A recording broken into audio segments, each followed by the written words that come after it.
Hey, so I'm writing desk and I just got back from Bubonicon, so I decided I wanted to do a little video sort of showing off what I got at the con and also just sort of to debrief from the convention, sort of give my thoughts.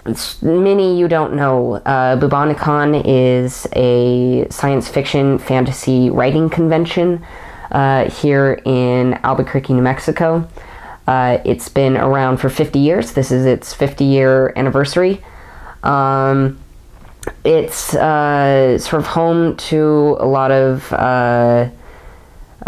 local writers, some of which are more famous than others. George R. R. Martin is sort of a fixture there when he can make it. He doesn't always come, but historically, he's been a big name attached to it. It's called Bubonicon because, in the 70s, in the 60s or 70s, there was an outbreak of bubonic plague here in Albuquerque, or at least in New Mexico. So the convention just decided to just lean into it, go ahead and name themselves after the plague. Okay, so first thing I want to talk about is stuff. This convention, it's a writing convention, so there are a lot of writers who go there, largely self-published writers. There's a few indie presses. Barnes & Noble does a booth. There's a booth from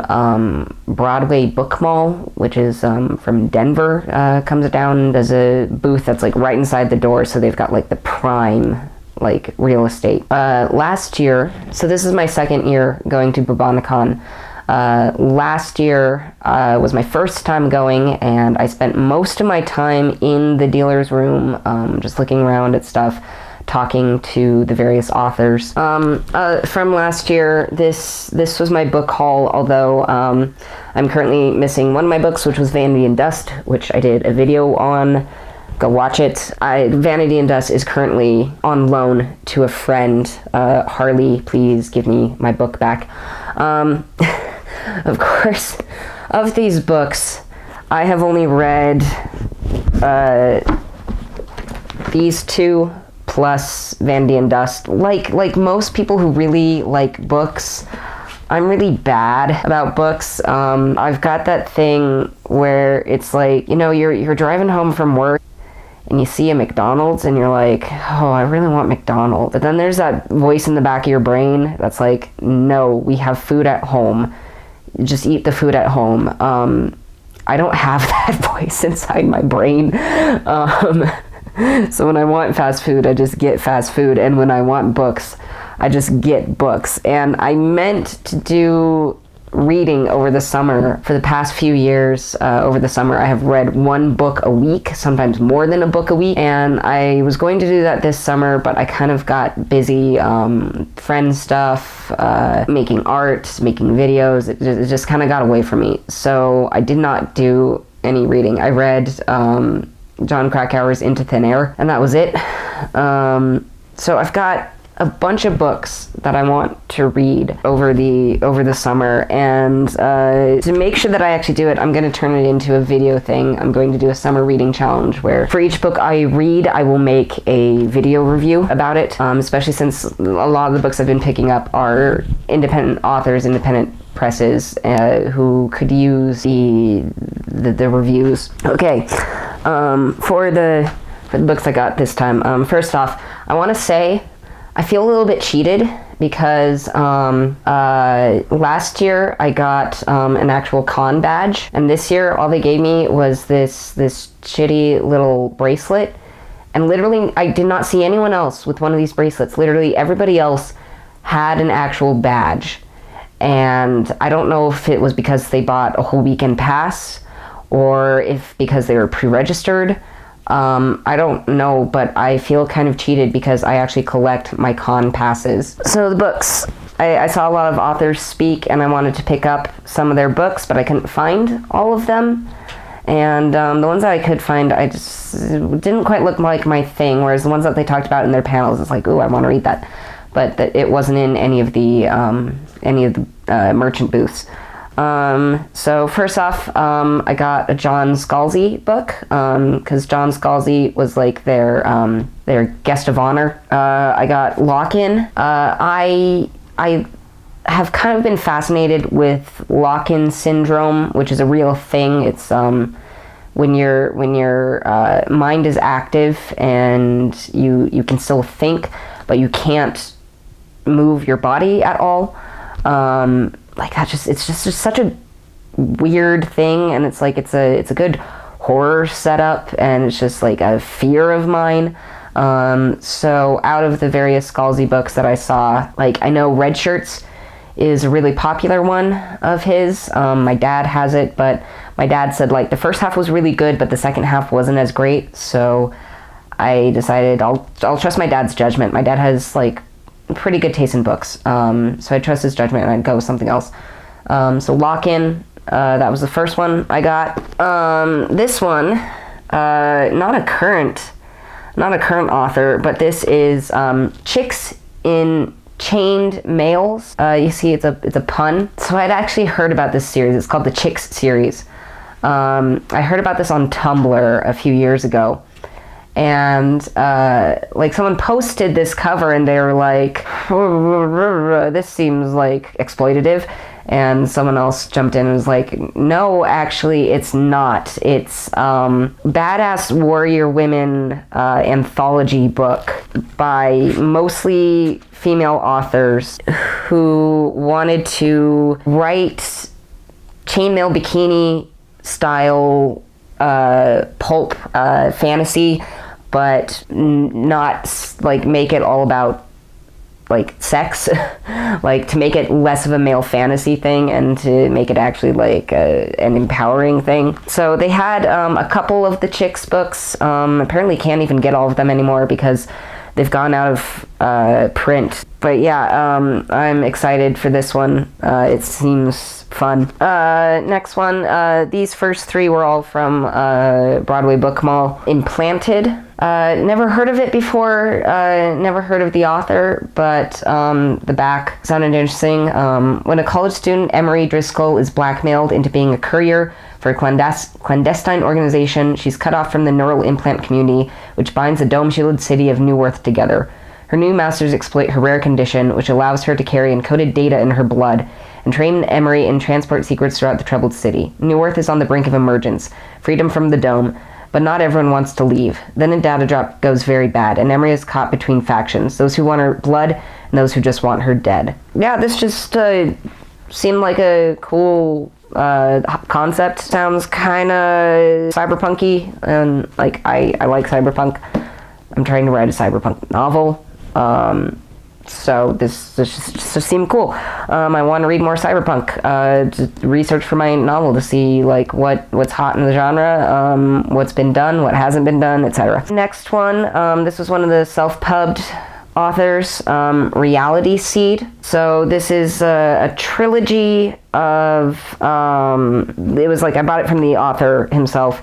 It's a trilogy, and it's like a multiverse sort of thing. I like picking up books by self-pubbed authors, just to give it a shot. I don't know, I might like it, I might not, but always like to support those self-pub authors. So we'll see how that goes. Oakwood Island. It's weird things happening in a small town, and I like that. I like Gravity Falls. I like Eureka. I like Strange Calls. I like weird things in small towns. Like it's a good solid genre. Yeah. And last one, another one I bought from a self-pubbed author, The Astronomer's Crypt. This one I was interested in because it takes place in New Mexico at Carson Peak Observatory. It's like the astronomer sees something weird. Sounds cool. I like stuff that's set in my state. All right, so actual convention stuff. Bubonicon is not like any other con that I've been to because it is a writing industry convention. It's not a fan convention. So whereas fan conventions, a lot of it is like hanging out with people and shopping, and sometimes there's panels, but you're like going as a fan of stuff. These panels, like there's one dealer's room. It's really small. It's mostly books, and then like the main draw is at the panels, and going and hearing about like professional writers talking about their craft. Like pretty much everyone like that's there is an aspiring writer, someone who wants to write and be published, and I am one of those. Like I'm working on a novel. Like I started writing it over the summer. I'm about 30,000 words into it. I haven't had as much time to write since school started up, but I've been working on like some other little writing things that I'm gonna keep secret for now. But I will go back and I'll work on that, and I would like to maybe try to shop it around at one point if I finish it. So I went to a lot of panels. Last year when I went, I got there at like 10:30 and I left at like 2, I think, because I was just there the entire time. I just went straight through, and that was exhausting. Whereas this time, like I got the schedule ahead of time. I figured out which panels I wanted to go to, and between 12 and 2, there were not any panels that I wanted to go to. So it's like, okay, I will give myself that time to 1, go and hang out in the dealer's room, and to 2, go and get lunch, because that was the big thing last year, was I didn't eat at any point, and I get hangry really bad. So I went and I left and I got food. There's like a sandwich place just across the street from the hotel it was at. So I went and got food, and it was nice to have that break. It split my day in 2, and that helped a lot. So the first panel I went to was Raising Readers. People at that panel were M.T. Wrighton, Joan Saberhagen, Venetia Charles, Corey Weaver, and Betsy James. I have not heard of any of these people. And it was talking about like books to help kids become better readers. And as a teacher who has a lot of reluctant readers in my classroom, I thought it would be a good panel to go to. But it did wind up skewing a whole lot younger to like elementary and middle school. So I didn't really walk away with that much information. The next one was Establishing Workflow. People there were Rebecca Roanhorse, John Scalzi, Carrie Vaughn, Jane Liscold, and Benjamin Radford. And I have heard of some of these people. John Scalzi, of course, I have heard of. I bought one of his books. And Benjamin Radford, I actually am a really big fan of his. One of the books that I got last year that I read was one of his books. This one, Mysterious New Mexico.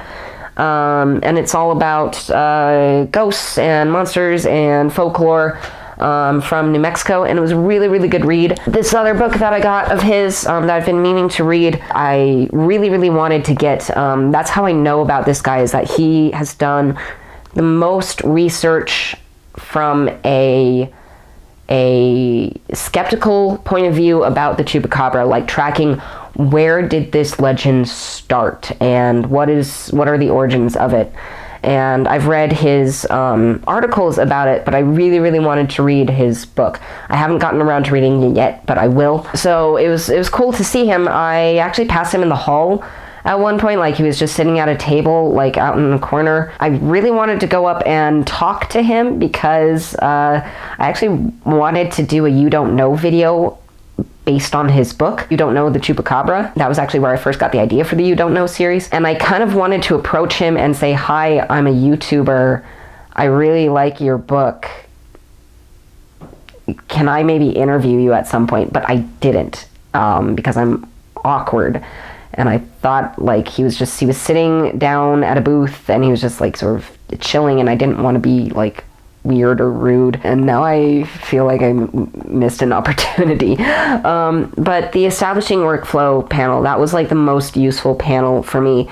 It was about like, how do you establish a workflow? They had writers with various different work processes. Now my work process is actually really weird. Like, I have never met anyone else who has the same work process. I go chapter by chapter, and each chapter is its own document. Like, I work in Google Docs, and each chapter is its own document, and I will write out of order. Like, I write the good bits first. Like, I write the scenes that I want to write first, and I'll write those chapters, and then I'll go back and I'll backfill the chapters that like have exposition and character building and stuff like that. Then I'll put it into like a whole document. Like, once I've got the good bits, I'll put it into a whole document, and then I'll go back and I'll backfill.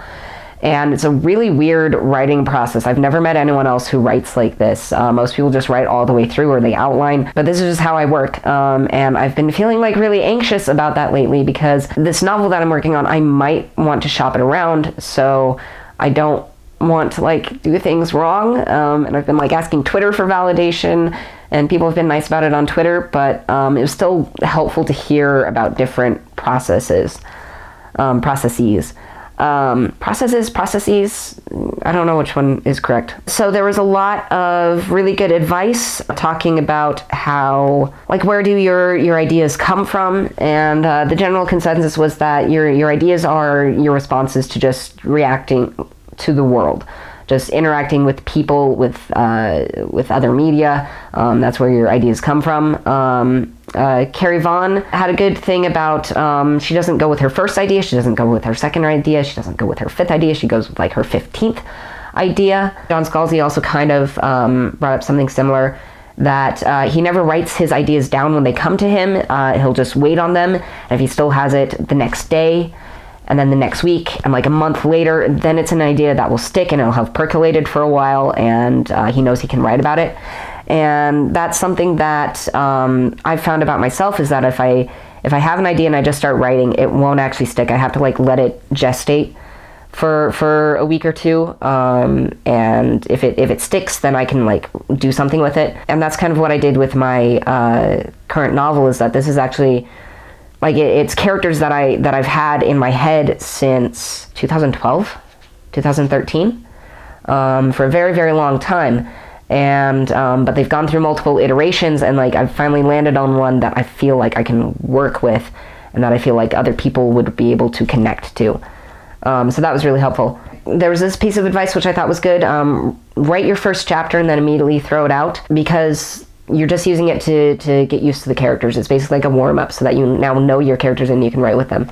And I think that's good advice. I usually do find that like the first thing I write is generally kind of weak. And I do wind up going back and tweaking it a lot. With my current novel, my first chapter was actually in the middle of the book, and it's like I'm going to keep the bare bones of it, but I'm definitely going to go back and rewrite it now that I know the characters better. A lot of talk about how it takes writing something wrong first before you know how to write it right. John Scalzi said that he got like 30,000 words into something, and then he realized that he had to throw it all out and start over, and to not be like afraid of doing that.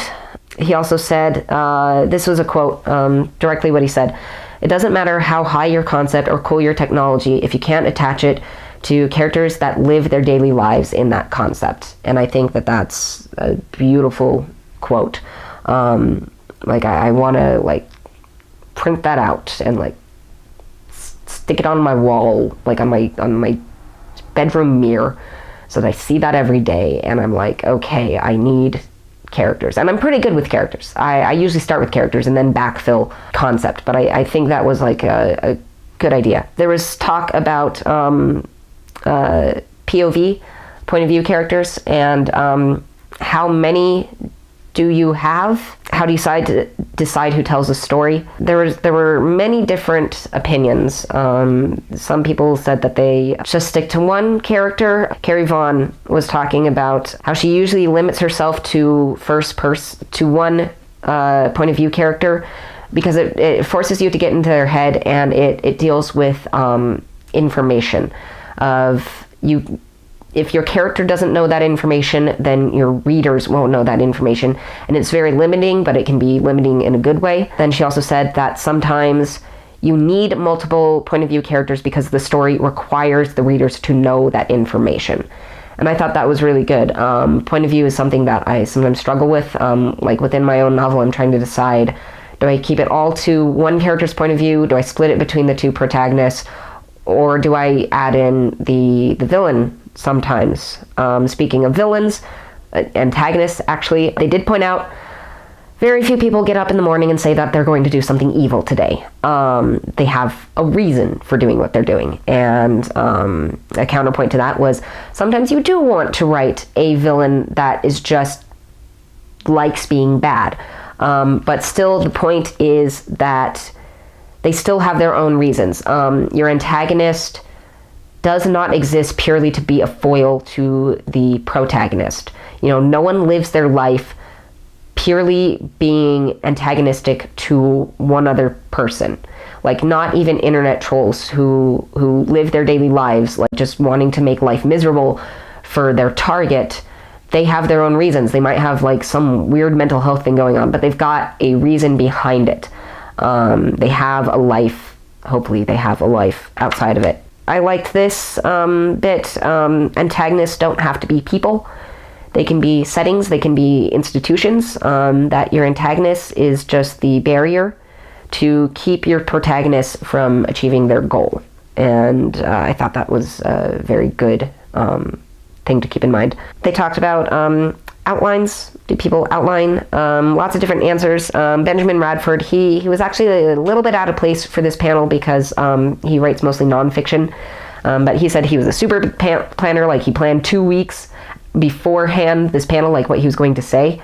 Carrie Vaughn says that she wished she were a good outliner, that she tends to like write an outline, and part of that outline is like something awesome happens here, and it's like that's a problem for future me, and then when future me comes along to it and finds it, they want to kill past me. But then like they get to that point, and then she has to write another outline, and that'll happen again with that outline, and it's like just fractal outlines going through. John Scalzi said that he doesn't do outlines like he would when in high school, when he had to write his paper and turn in his outline at the same time. He would write the paper first, then write the outline, and always get A's for the outline because it fit the paper so well. And it's like, I can relate to that. I hate writing outlines. I never even wrote outlines for papers. And his comment was that for him, outlining didn't work because when he writes outlines, he gets bored. When he gets bored, he becomes restless. And when he becomes restless, he like eats, or he plays video games, or he does anything but writing. And he did say that everybody has a process. You can tell other people what your process is, and you can try out someone else's process, but if it doesn't work for you, then it's okay. And I really needed to hear that. Jane Linsgold said that she doesn't like knowing how her story's going to end because then she doesn't care to finish it.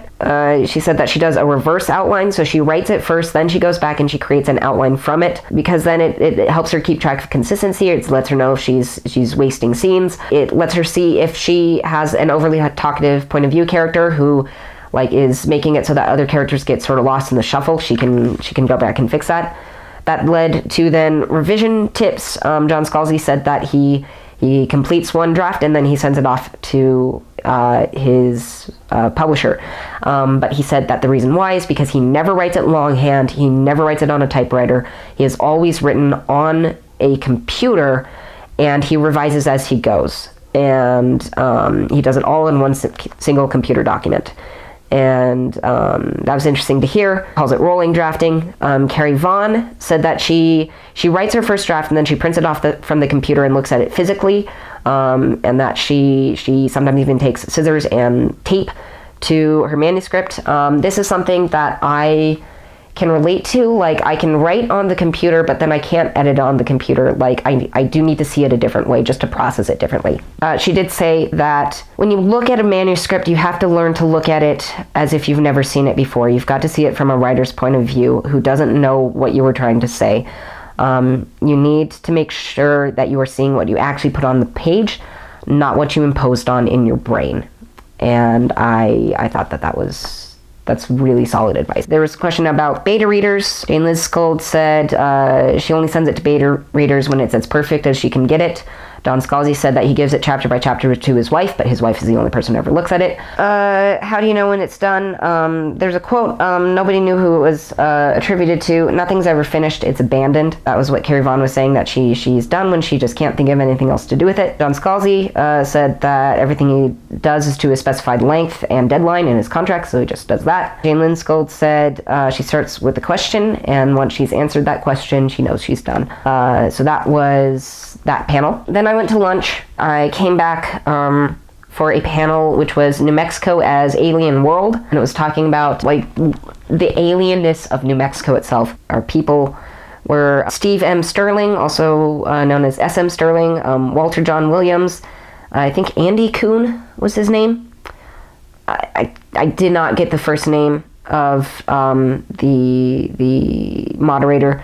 Benjamin Radford again, and Lauren Defoe. So this one was just generally talking about New Mexico, just in general, and I just thought it was a lot of fun. So it was just cool talk about New Mexico. Some things I didn't know. Santa Fe, it's all like Adobe and fake Adobe, and that's not what it looked like.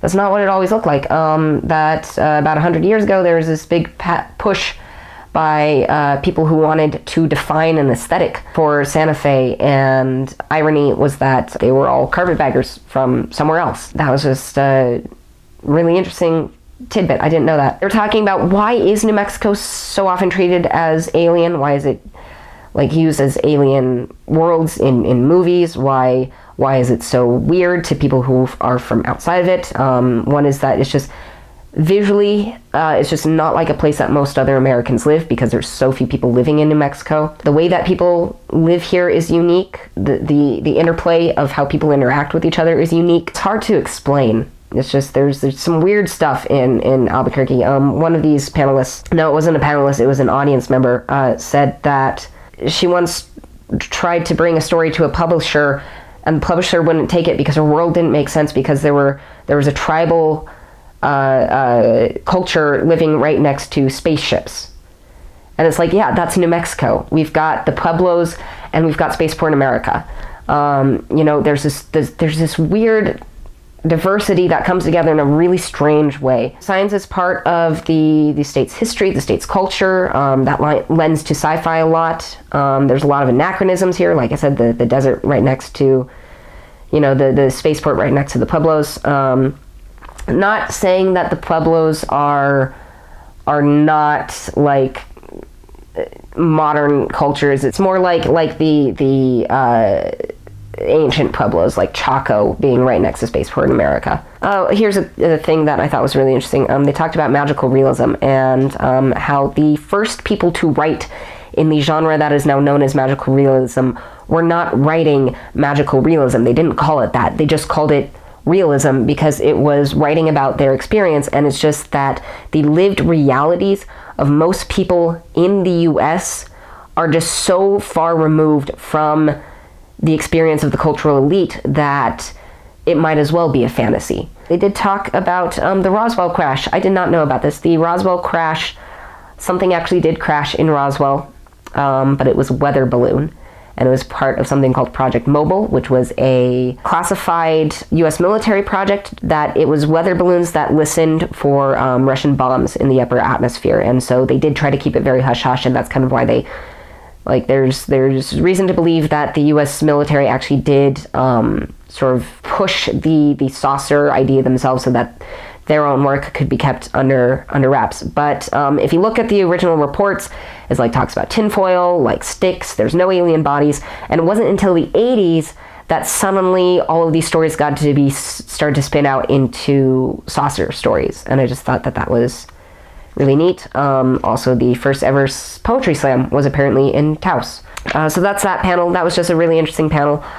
Next one was about self-publishing. It was just three things. Why not to self-publish, why to self-publish, and experiences with self-publishing.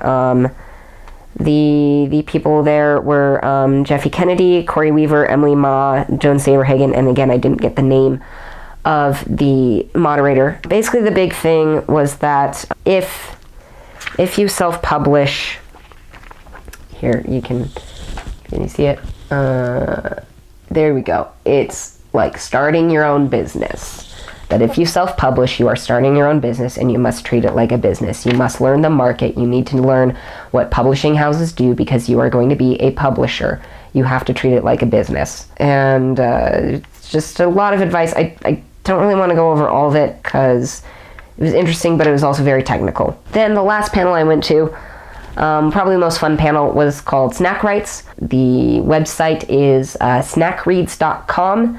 I'll put a link down in the thingy. Go look down there. But it is a website with writing exercises for people who think they don't have time to write. It's just 5-minute writing exercises. And so they did a few different ones. The first one was just, the prompt was 1 rabbit, 2 heads. And they had 3 people on the panel that wrote it, and like the audience could do it as well. I did not end up doing any of them. Like I had my notebook and I had a pencil, like I had a pen, but I wasn't prepared for the audience participation part. I didn't know that that was going to happen. I thought they were just going to talk about general writing exercises. So I just didn't do it, and I now know how my students feel when I make them do a 5-minute write, because it's hard. Like, I didn't even do it, and I feel like a hypocrite. Another one was, you know, those safety speeches that they do at the start of a flight. Do one of those for a time machine. The last one was write a eulogy for a sandwich as you are eating it. They were really funny. They were really creative. It was a lot of fun. I definitely want to check out that site. I do want to keep trying to write. Like, I can't write every day. I just don't have it in me. But I do try to write like a couple times a week. I'm trying to like maintain that momentum. So I'm gonna check back to that site. That was my experience at Bubonicon 50. It was a lot of fun. I enjoyed myself. I definitely want to go again next year. Maybe next year I'll actually have like questions to ask. But yeah, it's a cool convention. If you're a writer and there are writing conventions near you, check them out. They're really, really helpful. So yeah, that's it. I don't know how often I'll do just vlogs like this. My life is really pretty boring, but I just wanted to debrief for myself, really, to get my own thoughts out there. So thanks. Go watch my other videos. I just did a video about a forgotten 80s anime OVA called California Crisis. Go watch it, and I'll see you later.